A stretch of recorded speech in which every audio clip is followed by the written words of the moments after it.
Assalamualaikum warahmatullahi wabarakatuh. Perkenalkan, nama saya Sika Mauluda Utami dari kelas 10-2 akan mempresentasikan PPT Informatika yang berjudul Algoritma dan C++ dari kelompok 2. Dimulai dari yang pertama, yaitu algoritma. Algoritma adalah serangkaian langkah logis dan sistematis untuk menyelesaikan suatu masalah.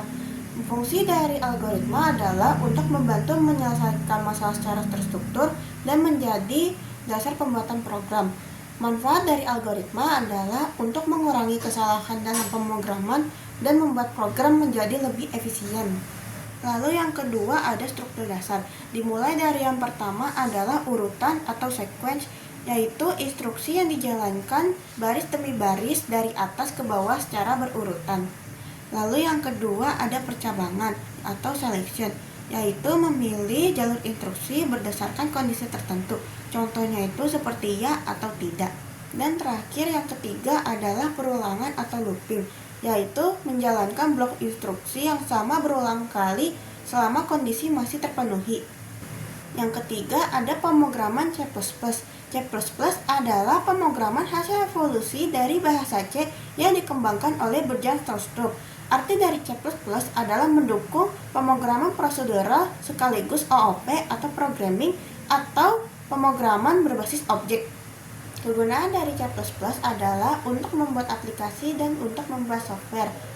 Kelebihan dari C++ adalah sangat efisien karena mampu memproses instruksi dengan kecepatan tinggi mendekati bahasa mesin.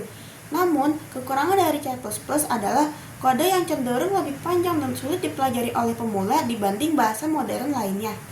Yang keempat ada sintaks dasar C++.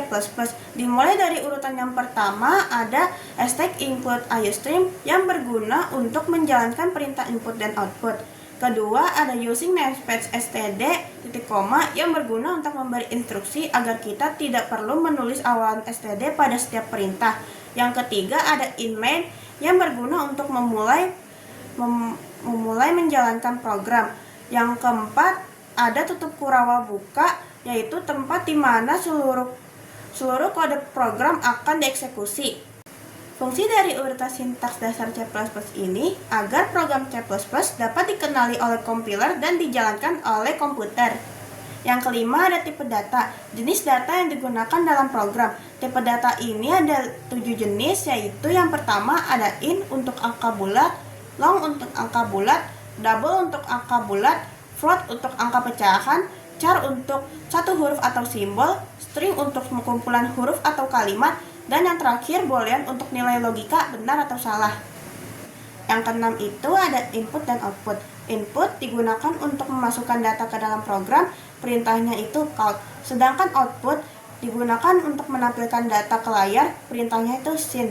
Fungsi dari input dan output adalah memungkinkan program untuk berinteraksi dengan pengguna secara dua arah. Yang ketujuh ada operator. Operator ini memiliki 4 jenis, yaitu yang pertama aritmatika. Digunakan untuk perhitungan matematika, contohnya itu tambah, kurang, kali, dan bagi. Kedua, relasi. Digunakan untuk membandingkan dua nilai, contohnya itu sama dengan, lebih besar, dan lebih kecil. Ketiga, ada logika. Digunakan untuk membandingkan dua kondisi, contohnya itu and, or, dan not. Dan yang keempat, yang terakhir adalah penugasan. Digunakan untuk memberikan atau mengisi nilai ke dalam variabel. Fungsi dari operator adalah sebagai simbol khusus untuk melakukan operasi atau manipulasi pada data dan variabel. Yang kedelapan ada percabangan, struktur kontrol yang digunakan untuk mengambil keputusan berdasarkan kondisi tertentu. Percabangan ini memiliki 3 jenis. Yang pertama ada if, digunakan untuk menjalankan perintah jika kondisi sudah benar. Kedua ada if else, digunakan untuk memilih satu kondisi dari dua kondisi, contohnya itu benar atau salah.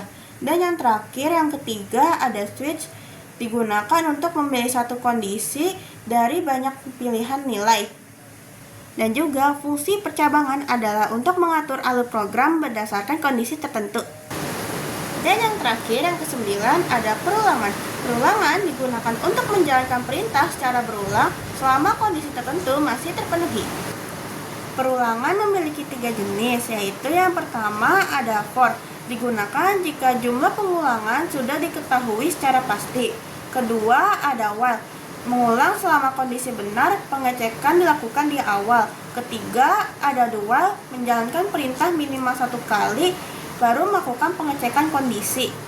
Fungsi dari perulangan adalah untuk menghemat penulisan kode agar tidak perlu menulis hal yang sama berulang kali dan juga mempermudah proses pengulangan tugas secara otomatis dan efisien.